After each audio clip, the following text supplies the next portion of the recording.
Ni Alhamisi ya Juni 19 mwaka 2025. Msikilizaji na mtazamaji wa MTV1 Online, hujambo na karibu katika taarifa yetu ya habari. Kwa niaba ya wote utakaowasikia, mimi ni Tryphon Odas, na machache kati ya yale mengi tulionayo ni pamoja na waziri wa sheria nchini Jamhuri ya Kidemokrasia ya Kongo Constantine Mutamba ajiuzuru tangu jioni ya Jumatano Juni 18. Hii kwa mwanzo kuonesha kama Kongo inapenda badilike, na tunaendelea kusema hatupendi baki tu kwa Mutamba peke yake, hapana.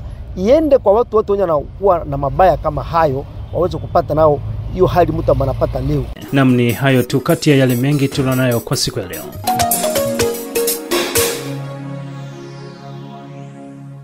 Karibu sasa msikilizaji na mtazamaji wa MTV1 Online kwa siku ya leo, na ambapo tunaeleza kuwa waziri wa sheria nchini Jamhuri ya Kidemokrasia ya Kongo Constantine Mutamba ajiuzuru tangu jioni ya Jumatano Juni 18 mwaka 2025. Hii ni baada ya bunge la taifa kumuondolea kinga la kutomfuatilia mahakamani baada ya kushtakiwa na koti kuu ya sheria kwa matumizi mabaya ya pesa ya ujengaji wa gereza kuu la mji wa Kisangani. Hatua hii imezusha taharuki nyingi nchini DRC, na kwa sasa akiwa mjini Kinshasa tunaungana na Rodrick Vutara. Hapa Kinshasa, habari ya kujiuzulu kwa waziri wa sheria na mtunzi wa mihuri wa Jamhuri ya Kidemokrasia ya Kongo Constant Mutamba ni kama tu ni kawaida, kwa sababu tangu mawiki zilizopita baada ya baraza la bunge kupokea ruhusa kumondolea kinga Constant Mutamba, hili linaonyesha baadaye kwamba anaweza kujiuzulu na kwamba anaweza kujibu mahakamani. Nikusema watu kwenye mitandao ya kijamii wanazungumzia, lakini sio tu kwa undani, kwa sababu wengine wamemshutumu Constant Mutamba tangu alipoingia madarakani kujigamba. Wameona kama alikuwa akijigamba, lakini kama mwandishi wa habari nitasema alikuwa wakati alipoingia kwenye madaraka yake alikuwa na masharti ambayo aliyaweka, akisema anataka kuokoa sheria ambayo awali kama alivyosema Rais Tshisekedi sheria ilikuwa imefariki, imefariki kabisa. Alisema basi anakuja kuifufua.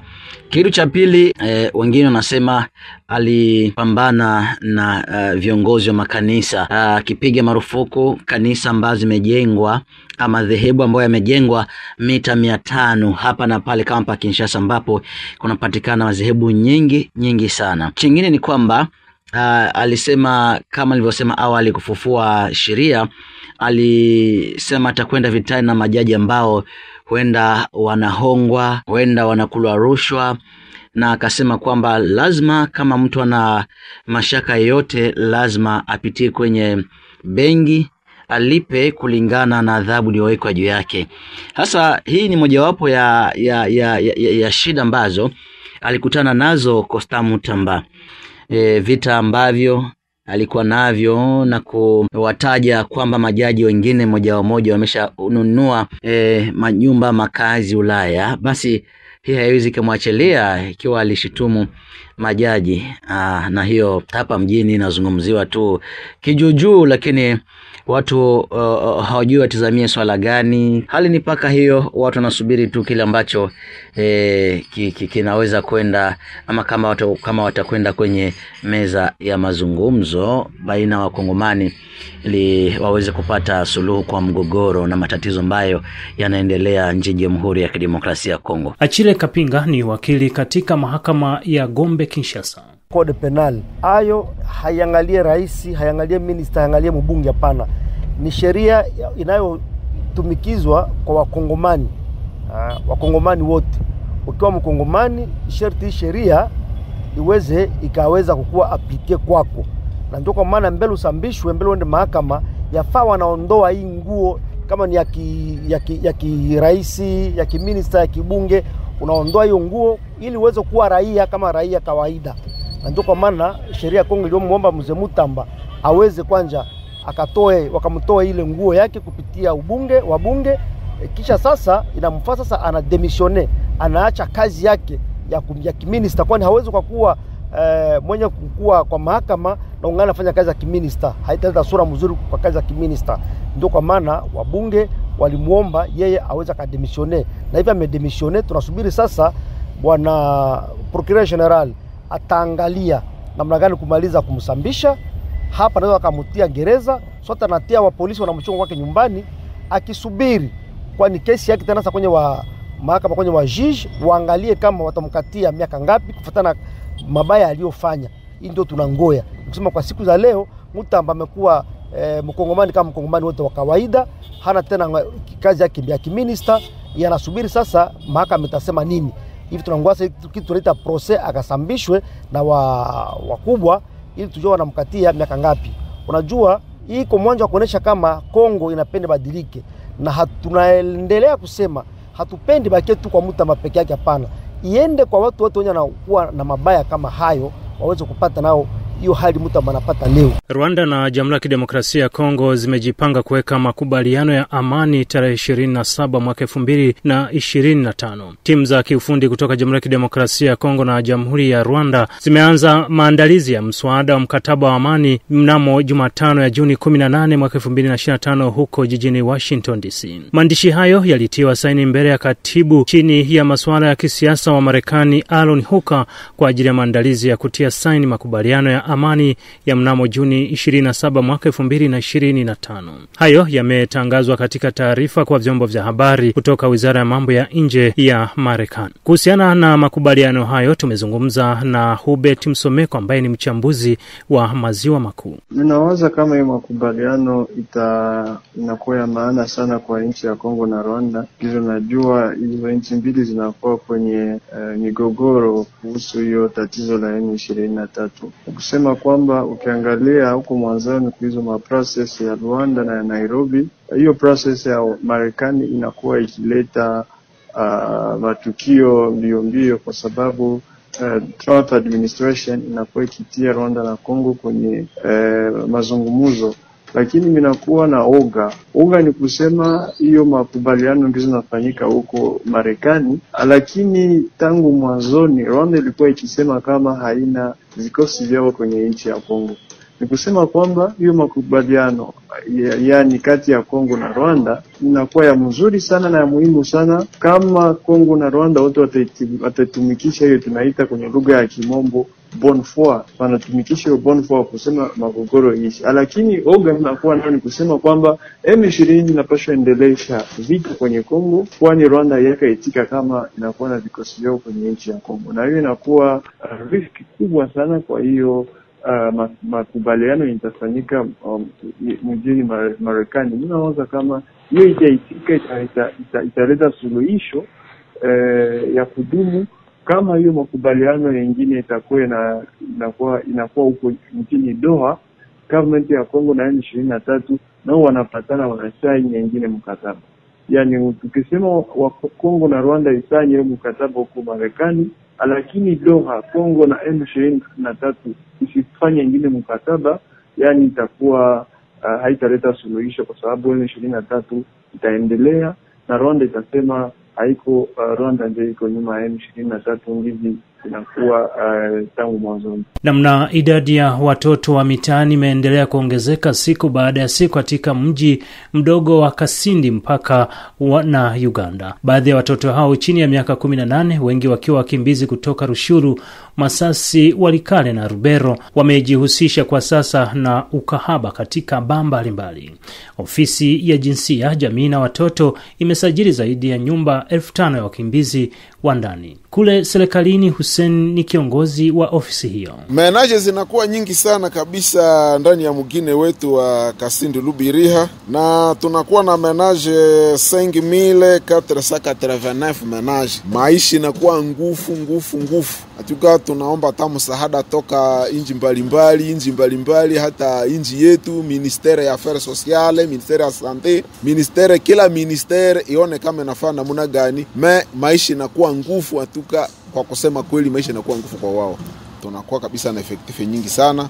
Alors mpango tunayo kwanza tunashukuru population ya Kasindi imewapokea sana, tunawashukuru sana, na wanakuwa ndani ya mamenage d'accueil na wengine wanakuwa ba locataire. Alors maisha yao kabisa ba locataire mwise naisha, babayere wanapenda wafukuze. Alors tunapima kama kuambia babayere wapime kusiporter juu mkimbizi hana kwenye tatosha kila kitu. Na kitu ya pili ndani ya wakaaji wanapima vile kwenda shambani na wengine kwenda rema, wengine wanalue mashamba. Wamejiadapte mwile niveau. Juu tunasema hata kama unakuwa mkimbizi inaomba sasa unafika mumilie, unajiadapte, unakuwa natembea sawa wengine wanatembea. Kwa watoto vile tunakuta wengine maviolence zinakuwa za aina mbalimbali. Alors vile nao tuko nasema bapeti wenye balikuya bapime kufuata nyayo za bapeti wenye beko hapa kama banishi namuna gani, na situ wazazi yao kuona kama wana angadrete na watoto namuna gani juu wameshanje milie. Breza Mtasela ameomba serikali kugharamia watoto pia na wazazi wao. Tunaomba serikali iweze kufungula masenda fulani ambazo zinapasha kuangadre hao wa vijana vile na wavulana. Hiyo itaweza kutusaidia sana, na tumetazama ya kwamba wanawake wamependa sana vitendo vya ngono. Sisi kama shirika la raia tunawaomba wakomeshe hii kitu na waweze kufundishwa kazi za mikono kama kusuka nyele, kushona nguo, kufanya hata biashara kidogo. Tunaomba api financier ya government letu la Kongo ili kusaidia hawa watoto, sababu wote ni wakongomani na hawa watoto wamekuwa expose kuma maladi mingi. Hata hivyo tumezungumza na Shami binti Rashidi wa shirika la wanawake. Hapa kwetu ndani ya Groupement Basongora tuna shida ama tatizo kubwa. Groupement Basongora haina kambi ya wakimbizi, na kwa hiyo watoto wanakuja, wanafika na wanaingilia kwa manyumba za kibandia ama maison de tolerance ile ambao wanaita kije, na inakuwa ni hatari kwao, kwani kule mtoto anaishi hana consentment yoyote na anapokea kila kitu ambayo ni kizuri na kibaya yote kwake, kwani anakuwa ndani ya vulnerability ya ukimbizi, hana cha kufanya, hana kwa kulala na hana chakula. Na mtoto mwenyewe anaweza kuwa ni mkimbizi akikuwa na iko na maisha bora ni yule ambaye alifikia ndani ya familia fulani ambayo ilijitolea kwa kuweza kulinda mtoto kama na yule. Lakini wengi kati yao wanakuja hajui atafikia wapi, anakimbia tu kwa kuweza kuepuka vita, na akifika hapa kwetu Kasindi unaona wanaingia ndani ya nyumba za kibandia ama maison de tolerance kwa wanazoea kuita kije. Na hapo tunaona watoto wengi wanapitia changamoto kubwa ya kubakwa, vitendo vya ujeuri ajili ya watoto. Watoto wanapitia maviol sana, hususan watoto wa miaka chini ya 18 huwa wanabakwa na kutumikishiwa kingono na wale wa mama ambao wanauza pombe ama bangi na vitu vingine vya kulevya. Na kwa hiyo mtoto anakuwa hana cha kufanya, kwani iko ndani ya vulnerability ya ukimbizi. Namni binti Shami Rashidi kama ambavyo tumezungumza naye. Na huko Tanzania tunaeleza kuwa naibu waziri ofisi ya rais tawala za mikoa na serikali za mitaa TAMISEMI Zainabu Katimba amesema serikali hiyo imeandaa rasimu ya sera ya taifa ya ugatuaji wa madaraka, ambapo imeshaanza kujadiliwa katika ngazi mbalimbali za maamuzi, na pindi itakapokamilika na kuanza kutumika itaongeza ufanisi na kuimarisha ugatuzi katika sekta mbalimbali serikalini. Ameeleza hayo bungeni jijini Dodoma wakati akijibu swali la mbunge wa viti maalum Agnes Kaiser aliyehoji kuwa je, ni maeneo gani ya kuweka mkazo ili sekta nyingine zitekeleze na kuwa sehemu ya utekelezaji wa azima ya ugatuzi wa madaraka. Dhana ya ugatuzi wa madaraka nchini inasimamiwa kupitia andiko la kisera la maboresho ya serikali za mitaa la mwaka 1998, yani Policy Paper on Local Government Reform 1998, na imelenga kupeleka madaraka, rasilimali na maamuzi kutoka serikali kuu kwenda serikali za mitaa.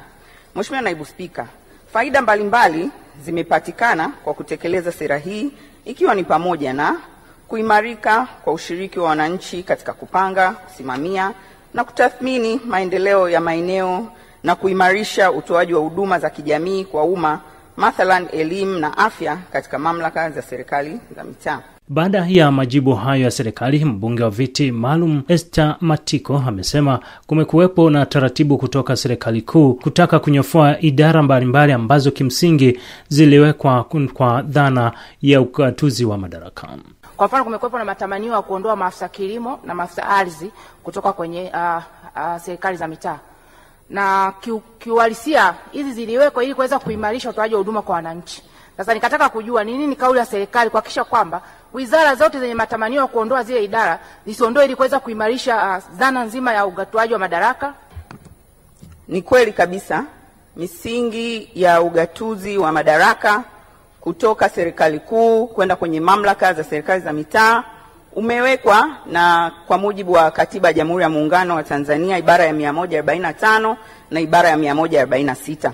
Na serikali kwa kujua umuhimu na msingi mzima wa dhana hii ya ugatuzi wa madaraka, tayari kama nilivyotangulia kujibu katika majibu ya msingi, tayari imeshafanya hatua za kimsingi kabisa za kutengeneza rasimu ya sera kamili ya taifa ya ugatuzi, na tayari ipo katika hatua mbalimbali za majadiliano na kupitiwa ili mwisho wa siku iwe sera kamili. Msikilizaji na mtazamaji wa MTV1 Online, kwa taarifa hiyo ndio tunatamatisha taarifa yetu ya habari kwa siku ya leo.